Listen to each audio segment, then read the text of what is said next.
Hello అండి, అందరూ ఎలా ఉన్నారు? ఈరోజు రెసిపీ వచ్చేసి ఎగ్లెస్ టూటీ ఫ్రూటీ కేక్ అనమాట. ఇందులో వచ్చేసి ఎగ్ లేదు, ఆల్కహాల్ లేదు. సో ప్లమ్ కేక్ కాబట్టి ముందుగా మనం సోకింగ్ చేసుకో అవసరం లేదు, ఏది కూడాను జ్యూస్తో చేయవసరం లేదనమాట. సో సింపుల్గా నేను చేసే పద్ధతిలో ఎలా చేయాలో అనేది నేను మీకైతే నేర్పించబోతున్నానండి. అండ్ మీరు కూడా నేర్చేసుకుంటారని నేనైతే అనుకుంటున్నాను. అండ్ అలానే మన ఛానల్ని ఇంకెవరైతే కొత్తగా చూస్తున్నారో ప్లీజ్ సబ్స్క్రైబ్ చేసుకోండి, లైక్ చేయండి, షేర్ చేయండి. సబ్స్క్రైబ్ చేసుకున్న తర్వాత బెల్ ఐకాన్ సింబల్ని క్లిక్ చేయండి. నేను ఏ వీడియో పెట్టినా కూడాను మీకు నోటిఫికేషన్ ఎందైతే వస్తుంది అనమాట. ఓకేనా? సో ఫస్ట్ వచ్చేసి వీడియోలోకి అయితే వెళ్ళిపోదాం లేట్ చేయకుండా. సో ఫస్ట్ డ్రై ఇంగ్రీడియంట్స్ అన్నీ కూడాను ముందుగా జల్లించి పెట్టుకోవాలండి. కంపల్సరిగా కూడాను జల్లించి పెట్టుకోవాలి. ఫస్ట్ వచ్చేసి మైదా అండి. మైదా వచ్చేసి 1 cup. And baking powder, baking soda and masala అనమాట, గరం మసాలా. మనం బిర్యానీ మసాలా ప్రిపేర్ చేస్తాం కదా, అలానే మనం మసాలా అనేది వేసుకుంటే సరిపోతుంది అనమాట.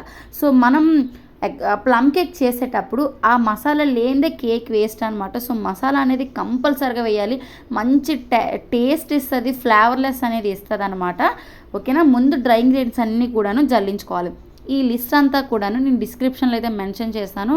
సో చూసి నోట్ చేసుకున్న వాళ్ళు ఉంటే నోట్ చేసేసుకోండి.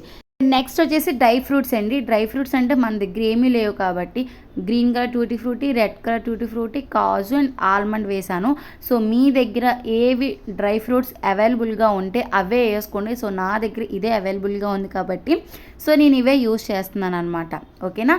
నెక్స్ట్ వచ్చేసి మిల్క్ అండి. మిల్క్ వచ్చేసి 1/2 కప్ అనమాట. ఇది కాల్చి చల్లార్చుకునే మిల్క్. ఓకేనా? రూమ్ టెంపరేచర్ మిల్క్ కాదు, కొంచెం బాగా మరిగాక దాన్ని కొంచెం చల్లారి పెట్టేసి ఈ మిల్క్ అనేది యూజ్ చేయాలి.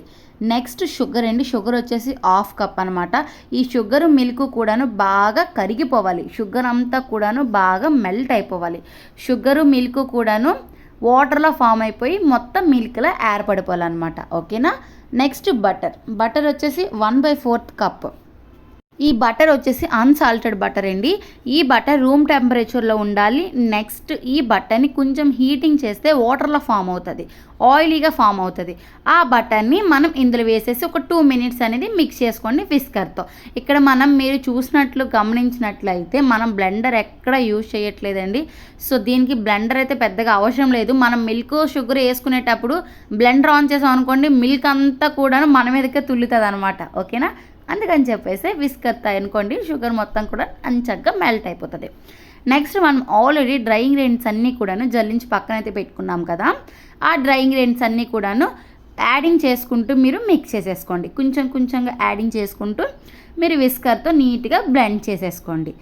నెక్స్ట్ వేసేసుకున్న తర్వాత నీట్గా బ్లెండింగ్ అయిపోయిన తర్వాత క్యారమెల్ కలర్ అండి ఇది. సో ఆల్రెడీ నేను ప్లమ్ కేక్ ఎగ్ రెసిపీతో చెప్పేటప్పుడు చెప్పాను, క్యారమెల్ కలర్ అనేది నేను బయట తీసుకుంటాను. సో ఇంట్లో అయితే ప్రిపేర్ చేసుకోను అని చెప్పాను కదా. సో మీరు ఒకవేళ చేయాలి అనుకుంటే మాత్రం క్యారమెల్ కలర్ నేను ఒకసారి చెప్తాను ఎలా చేయాలి, ఇంట్లోనే ఎలా హోమ్ మేడ్గా ప్రిపేర్ చేసుకోవాలి క్యారమెల్ కలర్ అనేది. సో నేను చెప్తాను, మీరు అలానే చేసుకోండి. లేదు అంటే క్యారమెల్ కలర్ 150-100 రూపీస్ ఉంటుంది. సో తీసుకుంటారంటే మార్కెట్లో అవైలబుల్గా ఉంది, తీసేసుకోండి. నెక్స్ట్ క్యారమెల్ కలర్ వచ్చేసి 1/4 టేబుల్ స్పూన్ అనేది వేసేసుకొని నీట్గా విస్కర్తో బ్లెండ్ చేసేసుకోండి. నెక్స్ట్ విస్కర్ పని అయితే అయిపోయిందనమాట.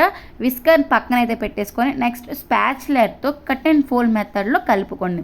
కలిపేసుకున్న తర్వాత మనం ఆల్రెడీ టూటీ ఫ్రూటీస్ అనేవి పక్కన అయితే పెట్టుకున్నాం కదా, ఆ టూటీ ఫ్రూటీస్ వేసుకోండి. Green colour, red colour, almond and kajus.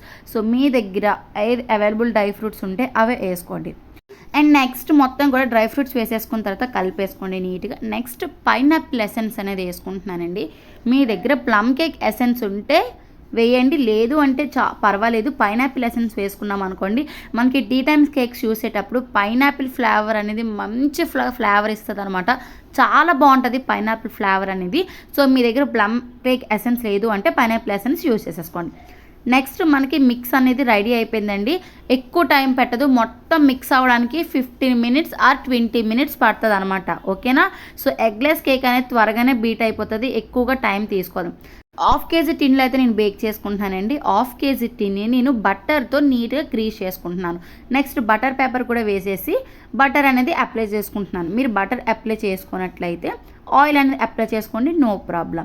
ఓకేనా. సో మనకు ఆల్రెడీ మిక్స్ అనేది రెడీ అయిపోయింది. మిక్స్ రెడీ అయిపోయిన తర్వాత వేయింగ్లో కూడా మీకు ఒకసారి వేయించి చూపిద్దామని చెప్పేసి నేను వేయింగ్ మెజర్ అయితే చూసుకుంటున్నాను. ఎగ్జాక్ట్గా 500 గ్రామ్స్ రావాల్సిందండి.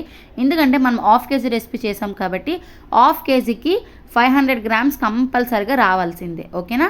సో ఎగ్జాక్ట్గా 503 గ్రామ్స్ వచ్చిందనమాట మనకైతే. అండ్ నెక్స్ట్ వేయింగ్లో చూసిన తర్వాత అండ్ ఆల్రెడీ మనం tutti frutties and dry fruits గట్రా ఉన్నాయి కదా, అవి నీట్గా ముందు మనం కేక్ టిన్ని ట్యాప్ చేసిన తర్వాతే ఈ టూటీ ఫ్రూటీస్ అనేవి మనం పైన డెకరేట్ చేసుకోవాలి. ముందుగా వేసేసి ట్యాప్ చేసుకున్నాం అనుకోండి, ఆ టూటీ ఫ్రూటీస్ అనేవి లోపలికి వెళ్ళిపోతాయి. అందుకే ముందు ట్యాప్ చేసుకున్న తర్వాత టూటీ ఫ్రూటీస్ అనేవి వేసుకోండి, మనకి పర్ఫెక్ట్గా కేక్ అనేది బేక్ అయిపోతుంది అనమాట. అండ్ మీరు గమనించినట్లయితే మన రెసిపీస్ అన్ని రెసిపీస్తో కూడాను కంబైన్ లేకుండా ఉంటాయండి. సో రెసిపీస్ అన్నీ కూడాను మంచిగా బేకరీ స్టైల్లోనే ఉంటాయి అన్నమాట. హోమ్ బేకర్స్ అందరికీ కూడాను హెల్ప్ఫుల్గానే ఉంటాయి అన్నమాట వీడియోస్. సో మీకు హెల్ప్ఫుల్ అయితే మాత్రం కింద కామెంట్ సెక్షన్లో అయితే చెప్పేయండి. అండ్ నెక్స్ట్ వచ్చేసి ఓవెన్లో అయితే బేక్ చేసుకుంటున్నామండి. ఓవెన్లో వచ్చేసి 150కి 180కి మిడిల్లో పెట్టుకోవాలి, ఆర్ 170కి 160 మిడిల్లో పెట్టాలన్నమాట. ఓకేనా. నెక్స్ట్ 40 మినిట్స్లో బేక్ అయిపోతుంది అనమాట మనకి ఈ ప్లమ్ కేక్ అనేది. సో ప్లమ్ కేక్ బేక్ అవడానికి చాలా టైం తీసుకుంటుందండి. హాఫ్ కేజీ బేక్ అవడానికి కూడాను మనకి 40-45 మినిట్స్ టైం పడుతుంది అనమాట. ఓకేనా. మనకి పర్ఫెక్ట్గా కేక్ అనేది బేక్ అయిపోయింది కదా, చూసారు ఎంత బాగుంది కదా. అండ్ చాలా టేస్టీగా అండ్ స్పాంజీగా ఉందన్నమాట. సో కస్టమర్ కూడా మనకి మంచి రివ్యూ ఇచ్చారు. నాకు యాక్చువల్గా ఈ కేక్ వచ్చేసి బర్త్డేకి చెప్పేసి నాకు కస్టమర్ అయితే సేల్ చేయమన్నారు అనమాట. ఇలానే కావాలి, సో నాకు ప్లమ్ కేకే కావాలి అని చెప్పేసి కస్టమర్ అనేది సేల్ చేయమని చెప్పారనమాట.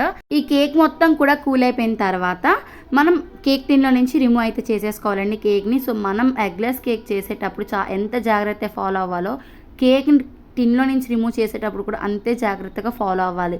ఎగ్లెస్ అనేది చాలా సున్నితంగా చాలా స్మూత్గా ఉంటుంది అనమాట. ఇలా పట్టుకోగానే అలా ఇరిగిపోతుంది అనమాట. ఈ కేక్ అనే కాదండి, సో మనం నార్మల్గా పేస్ట్రీ కేక్స్ చూసేటప్పుడు కూడాను స్పాంజ్ అనేది త్వరగా ఇరిగిపోతుంది అనమాట. మిడిల్లోకి బేగా క్రాక్స్ వచ్చే అవకాశాలు ఉంటాయి. సో అందుకని చెప్పేసి ఎగ్లెస్కి చాలా జాగ్రత్తగా చేయాలి. ఓకేనా. సో మొత్తానికి కేక్ అయితే ఇలా అయితే వచ్చిందనమాట. అండ్ మీకు ఈ వీడియో ఎలా అనిపించిందో కామెంట్ సెక్షన్లో చెప్పండి. మళ్ళీ నెక్స్ట్ వీడియోలో కలుద్దాం. బాయ్.